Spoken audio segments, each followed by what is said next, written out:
Coming up today, we've got... I think this is utterly defining, and I think it will go down in history as the worst election own goal of all time. Honestly, I was talking to Tony Blair the other day. He would not have done it, first of all, right? And I would not have let him. All of this has now led to the next thing, which I think is just beyond imagining. Emmanuel Macron has suddenly decided he's going to call an election, very, very quick election, a 3-week election, is that right? Mm-hmm. For the Assembly. It's in 2 parts, though. And my take on this, for what it's worth, I may be completely wrong, is that he's lost the plot.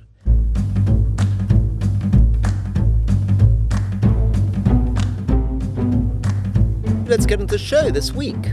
We will be looking at D-Day. Yep. What does this mean for Rishi Sunak? Israel and Netanyahu's flailing coalition, and the EU election results and Macron's snap decision to call an election in France. Did you do another surprise when you heard that one? It's unbelievable. We'll come to that. We'll come to that. Yeah. Let's start in France, though, and Rishi Sunak's trip to Normandy. I think this is utterly defining, and I think it will go down in history as the worst election own goal of all time. Let me just sort of start with one question. What do you think went wrong? I was talking to somebody who, until recently, was working with him, okay, who said that he's very, very, once he's got a schedule, he's very hard to move off the schedule. So he likes his schedule? He likes to have a schedule. He likes to have a spreadsheet. Yep. He likes to say at 5 past he's doing this, at 35 past he's doing this. Are you a bit like that? I can be a bit like that, yeah. But I'm also very flexible, and I've also got political judgment.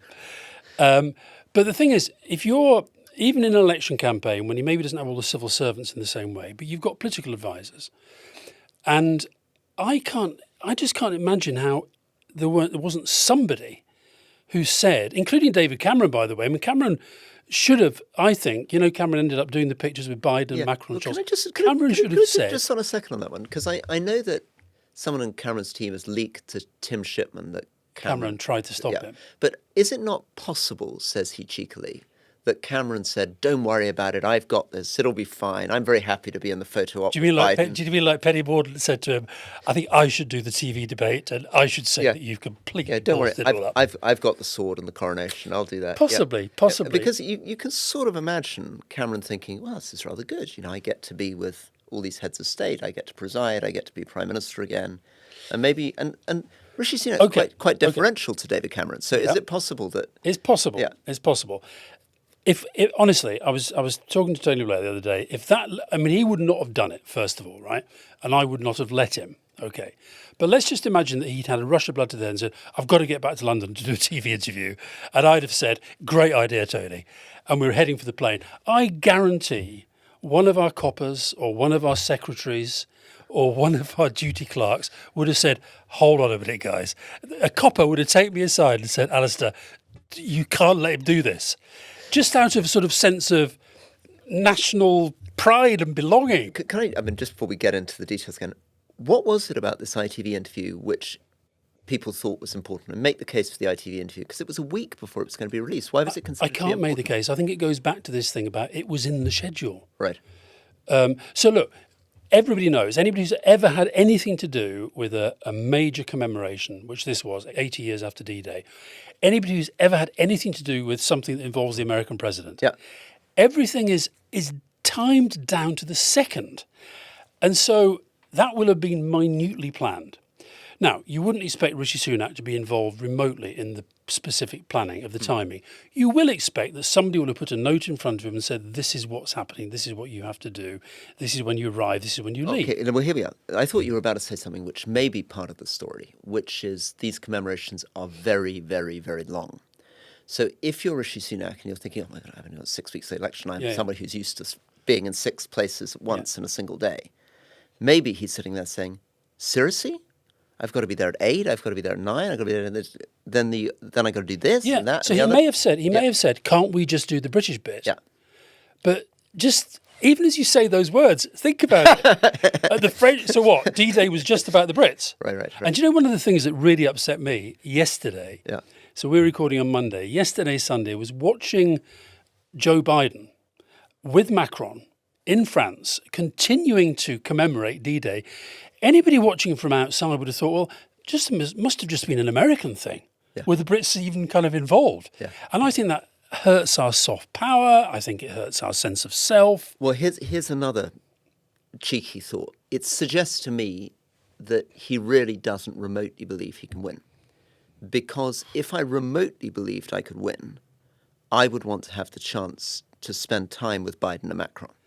I would want to spend time with them because I'd want to be having conversations in the margins while you're waiting for the photograph about policy issues that you want to fix after the election. These are very important relations. Not often you get to spend an hour with an American president, right?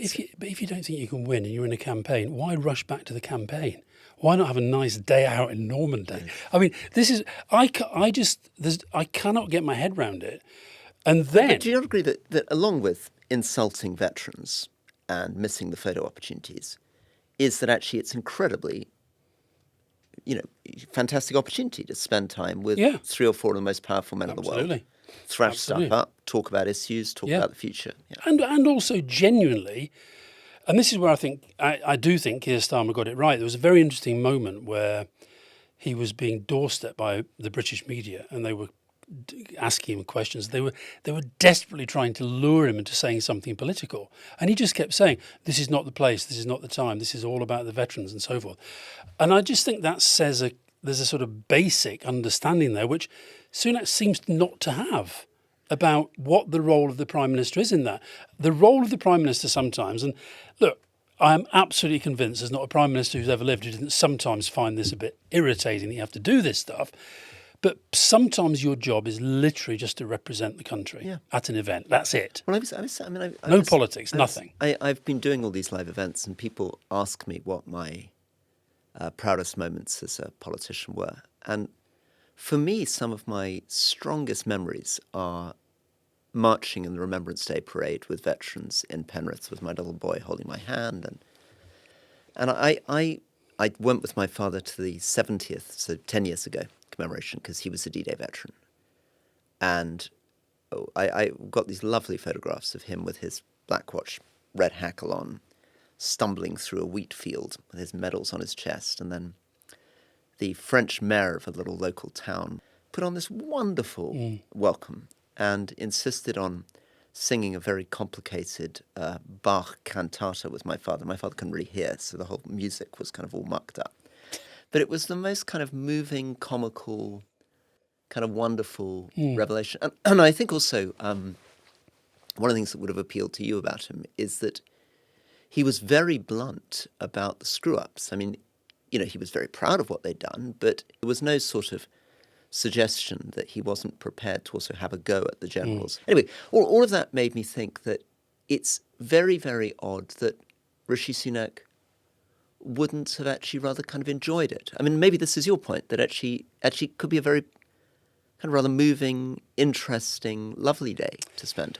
But then, you see, I wonder, I mean, Nigel Farage, needless to say, went completely over the top and tried to kind of weaponise it in his usual way. And drove around in a Jeep. Yeah, he did all that. No, but I mean, when he said that Sunak's problem, he doesn't understand our culture. Right.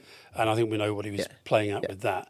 But I think there is something, just the way Sunak talks about things, that I don't know whether he just doesn't feel a situation, doesn't feel history and that sort of thing. And I even thought when he did come back and he did that interview with Sam Coates on Sky, and he'd learnt the line, and he was told, you've got to say that, on reflection, looking back, yes, it was probably a mistake. I wish I'd say it was a day for the veterans. He then said, and somebody did a mashup where they played the 3 clips alongside each other, where he literally was saying the same words in the same interview 3 times. And I just think there's a sort of, we saw the same with the Tory chairman, Richard Holden, yesterday, where he did an interview with John Craig. And it's now become a kind of meme on the internet because his answer to every question was Emily Thornberry, because they were trying to sort of exploit something Emily Thornberry had said about schools. But it's this thing about he can't seem to adapt. And so having made this terrible mistake, and I think belatedly recognising it's a terrible mistake, his reaction, has been wrong as well. He's basically hidden away.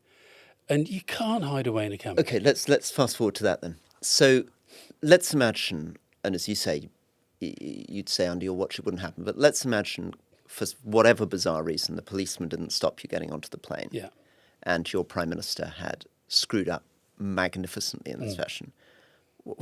What's the best possible advice you could give them to try to emerge from this kind of hole? You've either got to have a genuine reason, which you didn't, or you do have to. Eventually they did the right thing, which was to apologise. Once you've apologised, though, you've got to front it up, I think. And fronting it up does not mean a 3-clip pooled interview with Sam Coates. So you go and you do the mea culpa and you allow Emily And then you Maitlis or carry on. whoever to just hammer you hard. Absolutely, Yeah. absolutely. And then you go out and then you do another couple of visits and you get hammered again.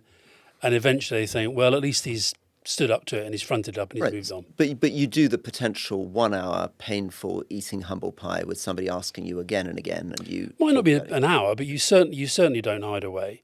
And if you are hiding away, you don't kind of put out these other terrible people who just can't do it. Okay, Rory, we'll have a quick break, and then when we come back, we shall talk a bit more about the election, maybe focus a bit on the Libs and on Labour.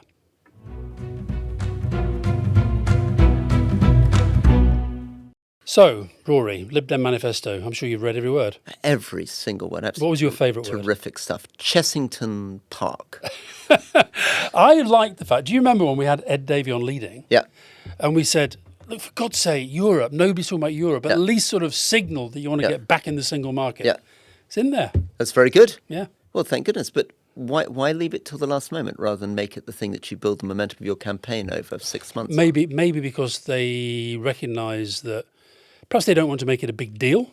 But all right, not a big deal. I don't know. We're going to hide it in Rory, a manner. I have got no idea why nobody is talking about Brexit. I still think it was one of the most shameful things of that first debate that the B word was not even mentioned by anybody at any point. I mean, it's really weird. It's as though the Lib Dems have hidden it in a manifesto that I'm afraid most of our viewers will not have read and will not really have been reported, so people will barely have noticed this has happened.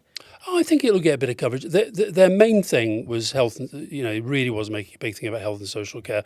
And by the way, I think the strategy that you've been taking the mickey out of ever since this campaign started, I think it's been quite clever the way they've done it. He's got himself noticed a bit more than he would have done with all his stunts and the rest of it. He then did that film with his son, which was really genuinely moving, and millions of people watched it, and used that as a lever to say care, social care and health care is our number one issue. I think they've handled it quite well. I think the video with the son was, as you say, very moving, and there's a very good link between that and talking about care. Yeah, for anybody who didn't see it, this was where Ed Davey, their first election broadcast was actually a profile of Ed Davey and his relationship with his son in relation to the issue about care. So are you still a little bit underwhelmed by the policy agenda? I am very sad that they haven't set out a big national policy agenda, but I do think that they did much better with that election video and him talking honestly about his son connecting to care than he did falling off paddle boards or going down water slides. He did say at the event as well, he said, right, I'm off to go on a roller coaster. So he's obviously they've decided to own this idea that he's the one putting a bit of fun into it. He's a really fun chap, yeah. Yeah. The problem is it doesn't really kind of sit with his personality. What about Labour then? Well, Labour, so I think first thing is that I saw your old colleague George Robertson this morning in Edinburgh, and he was saying to me that it's very striking in an election campaign how things come out of nowhere and hit you, and he gave an example of how we didn't predict at the beginning of this that, Rishi Sunak was going to be hit by the D-Day debacle. We didn't predict the £2,000 tax controversy. We didn't predict it. But as he was talking about all the things that had hit the Conservatives, Labour, oddly, hasn't had moments quite like that. I mean, it doesn't feel as though there's been anything so major that they've thrown their campaign off course in the way the Conservatives have. Well, I guess the only thing that's got close would be the £2,000 thing. Interestingly, our latest poll, which suggests that people don't believe the attack, and yet it has maybe unsettled some people about Labour's relationship with tax. But I guess, no, I suppose it's the other thing that had the capacity to go there was the Angela Rayner tax story, but that got cleared up and has been moved out of the way. And was cleared up sort of almost before the Yeah, election. Or just but very by the beginning. way, what that says to me with almost a month to go, Yeah. there's no way in the world there won't be something Yeah. that comes along. Yeah. And George is right about that. There will be something. But I think what happens is when a narrative develops, it means that the things that play into that narrative are likelier to get picked up. And at the moment, the narrative is Sunak can't do anything right. Yeah. So And that's been true almost since the reign. I mean, absolutely, yeah. From the launch Since of the rain campaign. and things Yeah. can only get better and everything else. So classic, fairly small example, but I think sort of speaks to this. A candidate yesterday had a go at a Labour candidate saying, are we ever going to see them back in the constituency? Are they still in France? Turns out this guy was a former para who'd been doing a parachute jump to raise money for a veterans charity. So Johnny Mercer, your Yeah. close friend, the veterans minister, has to come out Yeah. and basically say defend the Labour candidate against this Tory who's sort of trying to do him in.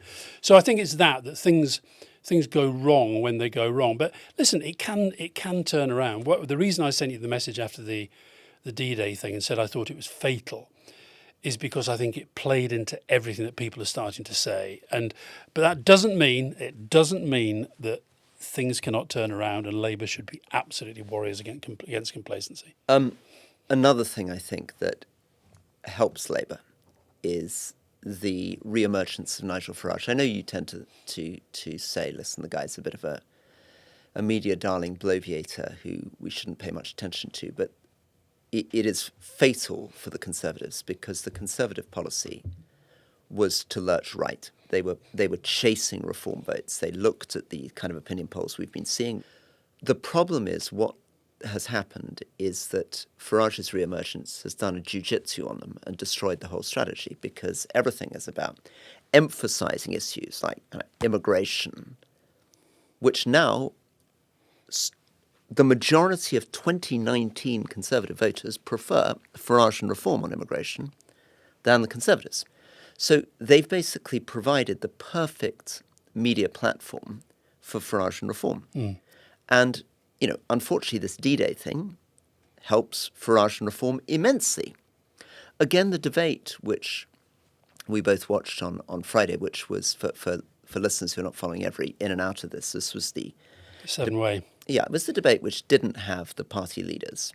Instead, it had Angela Rayner, it had Penny Mordaunt, it had... Then it had the other party. It had the other parties. Well, no, Daisy Cooper for the Lib Dems. Daisy Cooper for the Lib Dems and Nigel Farage. And again, Farage will have driven your blood pressure up, but for his particular voter, and I can assure you, for the kind of right-wing Conservatives who are the core of my constituency association... Oh, he was on the money, yeah. They would have absolutely loved it. This is why it was so stupid of the Conservatives to run a far-right campaign instead of what they should have been doing, which is focusing on regaining votes in the centre, being a moderate, sensible party and trying to eat in there. The problem is they've got it so much in their head now that this was a campaign on the right. They will see, come the election, that they've lost all those right-wing votes to Farage, and they will draw exactly the wrong conclusion. Instead of thinking, wait a second, we had the wrong strategy from the beginning, they will convince themselves, if only we'd gone further to the right, maybe we would have got Farage. And now we're into this big question, which I think sums up the whole question for the Conservatives. Farage said yesterday, there is no longer a question. Keir Starmer is going to win the election. So my question for you, the voters, is who do you want to be the opposition to Starmer? Do you want me or do you want the Conservatives? Right? And this is where someone like me in the centre is like, the answer has to be a sensible, credible, decent opposition composed of thoughtful Conservatives. There's a problem for Labour in this as well, by the way, because my worry for Labour in this is that if the debate about the future of the Conservative Party is already, as it were, post-defeat, I think, given we're all already in our problems with registration and turnout and apathy, I think there's a real danger that people who don't vote, not because they necessarily want the Tories back or don't want Labour, but they just think, well, there's no point in voting because everybody else is voting. I think that's a real problem for Labour. Which was a problem potentially for Theresa May. I mean, Absolutely. some people think that one of the problems in 2017 is everyone thought she was going to win. Yeah. So that's why this is quite a dangerous thing for Labour. And it's obviously dangerous for the Conservatives, dangerous to the point of being existential. Well, they could find themselves in a position where Farage does so much damage to them that it begins to look as though they're no longer the credible second force in British politics. Yeah, yeah. He's now saying that they will be the real opposition, and he'll do a sort of reverse takeover on the Tory Party. So I think it's, but I think once you have an election where people start to think, and I've been really worried this weekend. I was at the Rugby League Cup final, and loads of people who were saying, "Oh, I can't wait to see the back of the Tories. Can't wait to see the back of the Tories," but the mood was, there's no point worrying about Labour. And it's just not so. You have to worry. And the other thing that comes through in our poll, not massively, but there is without doubt a little bit of bleeding from Labour to the Greens. And I think that's driven by several things. One is Gaza. The other is this sense that Labour aren't bold, radical enough. But the other is, well, it doesn't matter if I vote Green because Labour are going to win anyway. Sure. Once you start thinking you can vote for somebody else because the team you actually want to win has already won, that's a very, very dangerous mood to get into. All these parties have said they're not going to borrow anymore. In fact, they've all said they're going to reduce the amount of debt within 5 years. And there are literally only two ways in which they can do that. They can cut spending or they can raise taxes. Labour's not going to cut Or they spending. can get lucky with the economy. That's about the only other one. Yeah. That's I mean, even that isn't quite going to get them out of the hole because our finances are now in an unbelievable situation. It's got to come from somewhere. Some money's got to come in. You're looking at me, Rory, as though I might know the answer. You're going to have to wait for the manifesto, don't you? In fact, I think you're probably going to have to wait for the first budget, to be absolutely frank.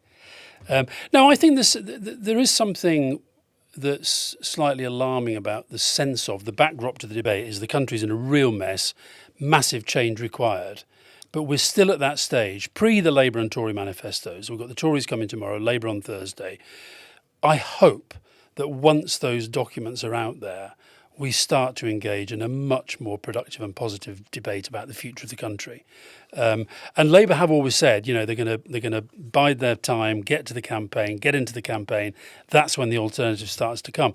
And I think if I was Labour reflecting on the first debate, and we both thought at the time, bit of a no-score draw, didn't really change much of the fundamentals. If there's one thing I think Labour should take from that first debate, I met a lot of people in the subsequently who said they were disappointed they didn't get enough of a sense of what Labour would do. That's got to become the focus now for Labour. Yes, they keep attacking the Tories, fair enough, you've got to do that. But the Tories are doing so much damage to themselves. It opens the door for Labour to be much more, this is now about us, here's what we're going to do. And I hope when the manifesto comes out that happens. And that's also because, as we've said in the past, that it is very, very helpful if you're going to do bold things to have it in your manifesto because it gives you some legitimacy. Absolutely, you have to. Okay, we'll take a quick break now, and then when we come back, we'll talk about the European Union elections, Macron's massive gamble, and also Israel, Gaza. So, Europe. Now, l'Europe, la France. So two big things, obviously, for people many big things concentrating, but there's the results of the European elections, which we're going to get into, where, as we predicted, the far-right populist parties have done quite well in some countries. Not as well as they wanted to. But in the big countries, France and Germany, they've done very well. Yeah. In Germany, though, not as well as they wanted to. They've actually fallen from where they were a few months ago with all these scandals. But they've come second. Ahead of Chancellor Scholz's party. I'm not pretending it's been good for the SPD. But I think the fact that Ursula von der Leyen, who I think a week ago was probably thinking her future was really in some peril, that sort of coalition that she's part of in the centre-right actually has held up. The centre has held. The Social Democrats and the Conservatives, the moderate Conservatives, will be able to kind of put together some sort of coalition, which probably ensures that she carries on as the Commission President. And France is something of an outlier. So Le Pen's party, Bardella's party, Rassemblement National, getting 32%. That is a bit of an outlier compared with the rest of it. Yeah. AfD below 20 in Germany. But I guess, I mean, let's just quickly go through the results. So France, Le Pen gets 32%. Macron, the president's party, gets 15%. In Germany, as you say, the centre-right leads. But the AfD, which is this far-right, Nazi associated with some of their leaders, German party. So right-wing, even Le Pen won't touch them. Yep. Comes in second, and Chancellor Scholz's party comes in third, and the Greens collapse down from 21% in 2019. Yeah, all three to members 12%. of the governing coalition did badly. In Italy, Giorgia Meloni gets 28%, runs a big campaign, very much using her Roman accent, a lot of social media moments. Last time she was campaigning with melons, now she's campaigning with cherries. She's using a great deal of jokes about her accent. So that's important, because before we get on to the other countries, the European Parliament is done basically by population. So Germany has 96 seats, which is the same as Hungary, the Netherlands, Belgium, and Greece combined, right? So you're absolutely right. We're going to go on to the fact that the far right didn't do as well as maybe expected in Belgium, the Nordic countries. But in the big ones, France, Germany, Italy, far-right populism is flourishing. Yeah, absolutely. No, I think that's fair. And I think it means that when it comes to, for example, the other jobs that have to get handed out, assuming von der Leyen does get the top job, that there will be a lot of change in terms of the other senior positions and the commissioners and so forth. But I think if I were trying to look for the kind of anti-populist perspective on this, I think that, for example, Tusk in Poland won. Tusk, but narrow. Narrow. 37 to 35. I agree. It was so narrow. Law and Justice is not ruled out. So No, and also there was an even more extreme party came third. And then Wilders, although Wilders has now got, his party in Holland has got some seats, they didn't win. So they led in the general election, but didn't win in this one. Narrowly defeated again. Timmermans on 21, Wilders on 17. So a lot of this is more knife edge. It's not a clear victory for one way or another. True. Well, Portugal, Chega, we talked about Chega a while back. I think they got nearly 20% in the general election. They're down to 10. So my point is, I think the general sense was going to be the far right are on the march everywhere. Yep.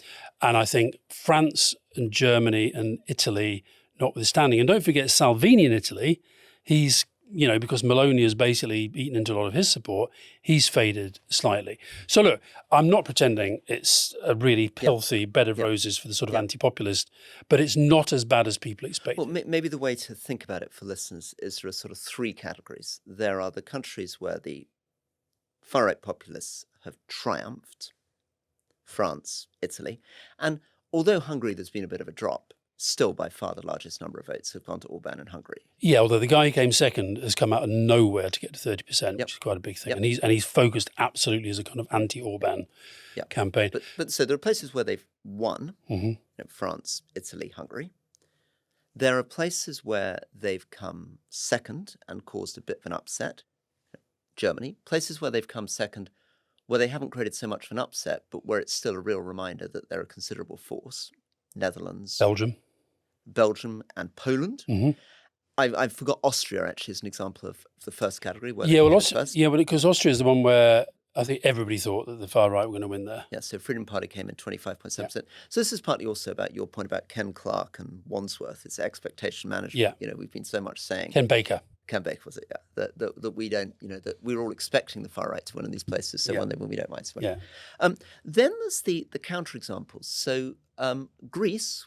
That's a really interesting example because there you have somebody who seems to be straight out of a kind of Blair Cameron playbook, a kind of socially liberal, economically conservative guy doing well. And the only opposition to him is not from far-right populists. It's Syriza on the left.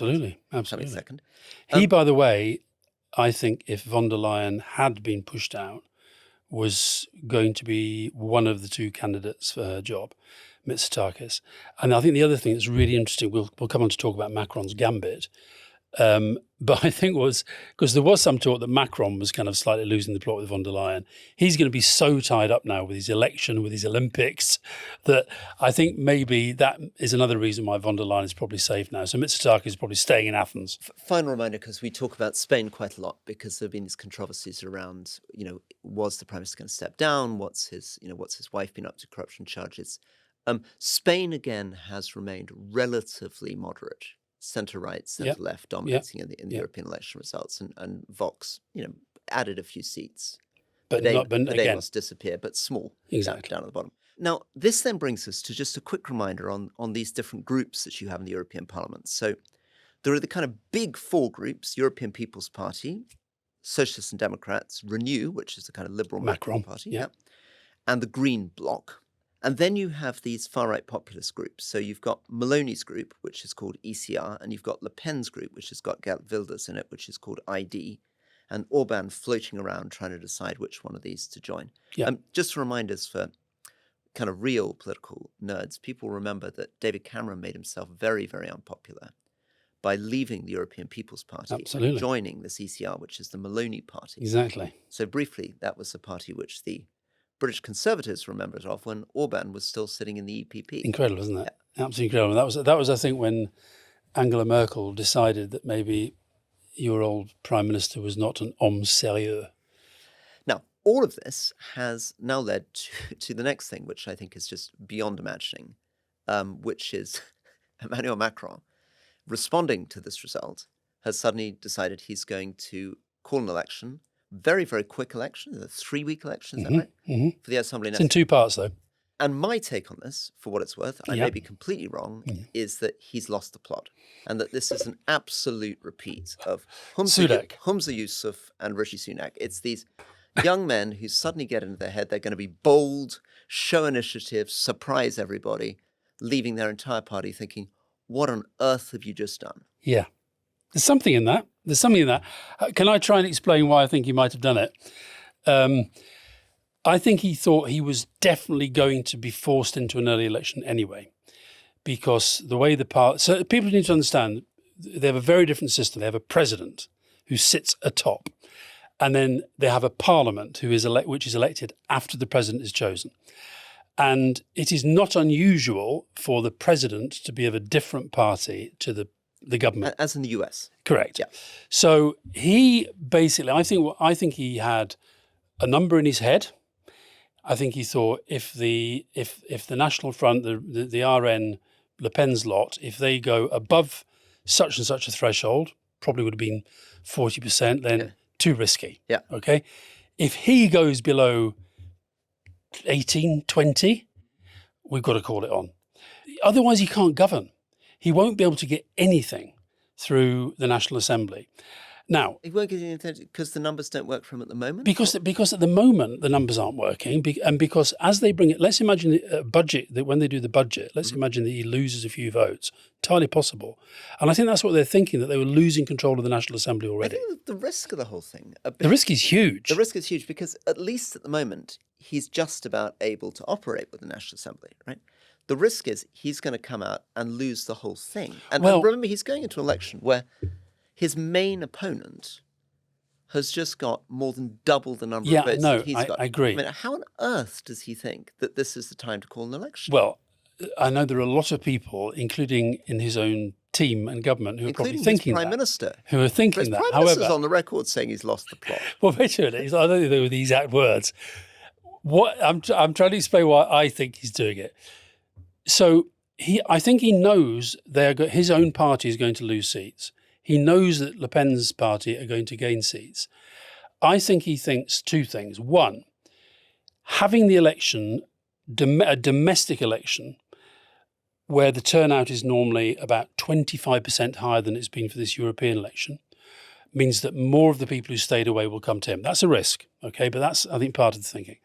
Second part of the thinking is that some of the arguments that he tried to get into the European elections about Ukraine, about Le Pen and Putin, about the environment, about the future of Europe, about the economy, he thinks in a domestic election you'll be able to get those arguments going. Because he's only got 3 weeks to do it. If he failed to land it yesterday, how's he going to land it in 3 weeks' time? Because I think what he did yesterday, in a way, it's the opposite.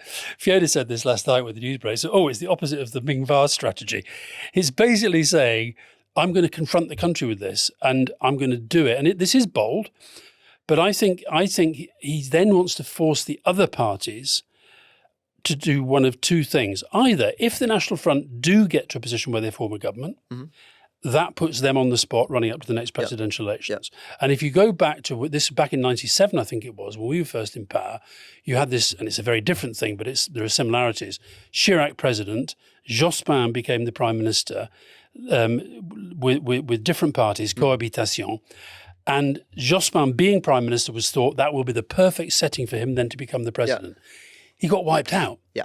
So put them into government, show they can't do it. Yeah. Or the other thing, it's very it is a risk, it's a risk. Or the other thing, Yeah. that he forces the other parties to do a serious coalition with him. The risk of You're not listening to that. and I'm listening to it. But what's worrying me about your strategy is It's not my strategy. is that you seem to be endorsing a strategy that has two totally different outcomes. I mean, is the idea to put them in office because they can't perform in office? No, that's a possible consequence. I think what he thinks. It sounds a bit muddled. I mean, when wait a minute. When somebody says, "I've had this brilliant idea," because either I'm going to put them in office and that's going to be terrible for them, or I'm not going to put them in office and that's going to be terrible for them. I mean, they're not in office now. Why is that not terrible for them? But they're not, well, because the reason that's damaging to him, though, and the French body politic, is that they've been able to operate always a bit like Farage here, just as a sort of campaign group. Whereas this is actually saying, okay, country, do you really want these people in government now? But what we've seen with Trump is that even when these people are in government, well, actually we see it with Maloney, you have one of two possibilities. There's the Trump scenario, which is that they get into government, govern very badly, but a lot of their supporters don't care. Yeah. Or you have the Maloney scenario where they come into government and they turn out to perform much better than you anticipated and you're wiped out. Yeah.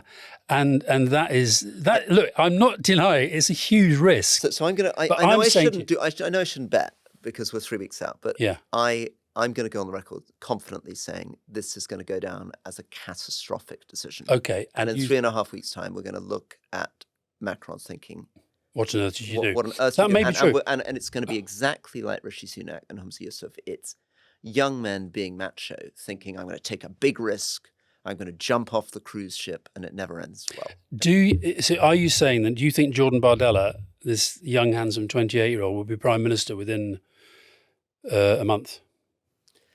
Because that's the outcome. Otherwise, it'll be a coalition involving possibly the left, possibly the Greens, possibly Les Républicains, but they didn't do very well. So I think he's basically the Republicans also said they won't go into coalition with Macron. I mean, they may change their mind, but that's what so I think what he's doing he's basically breaking the vase, but he's hopeful that he will have more flexibility in where to put the glue after it's fallen on the floor. Brilliant.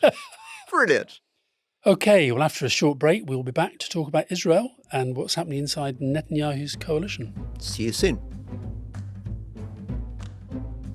Okay, welcome back to the final part of The Rest is Politics, and we're going to talk now about Israel. Rory. So, in Israel, Benny Gantz, who is a very senior former general who was not part of Netanyahu's coalition, but who joined after the October 7th attack to show a sense of national unity, has resigned along with Gadi Eisenkot, another very senior general, from this war cabinet arrangement in order to express his disgust at Netanyahu's inability to provide a proper strategy for the war or any strategy for post-conflict reconstruction after the war. I think we said at the time when he threatened to resign in the past that it wouldn't be as devastating as losing the Ben Gvir and Smotrich, the two figures on the hard right. But Benny Gantz is a very, very, very significant figure in Israel. Yeah, and military background. He was there in part because he's pretty well respected across the spectrum.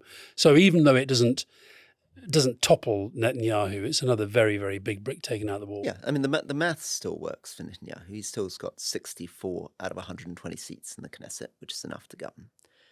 But he is very, very unpopular. Everybody's waiting for him to trigger an election.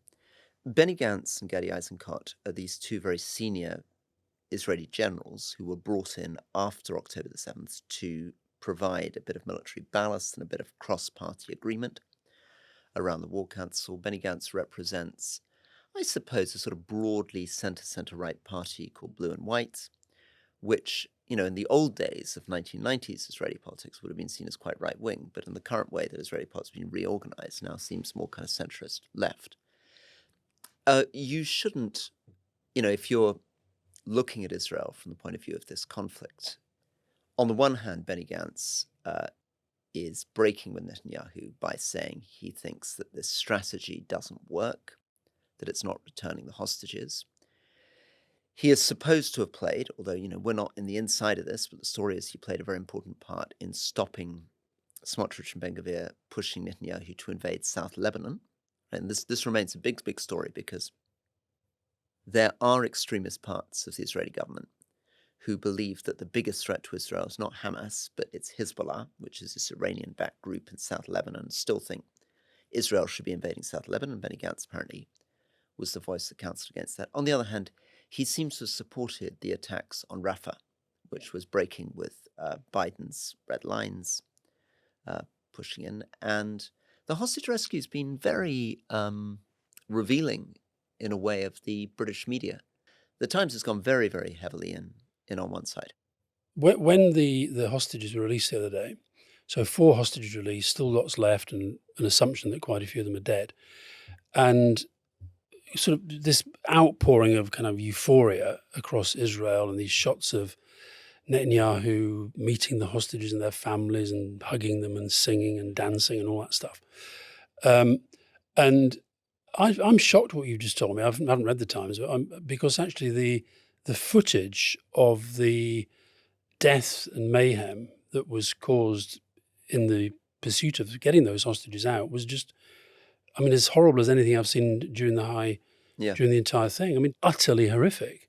So, and I know you can't play a numbers game, but 4 hostages, 274 people dead, according to the Hamas Health Ministry. Then the hostages issue really reunifies Israeli public opinion because the fracture in Israeli politics has been often about the hostages, and some of the strongest critics of Netanyahu have been the hostages' families and people trying to get the hostages back. And the biggest criticism of Netanyahu's military strategy has been it's not bringing back the hostages. So getting those hostages back will have been a big, big boon.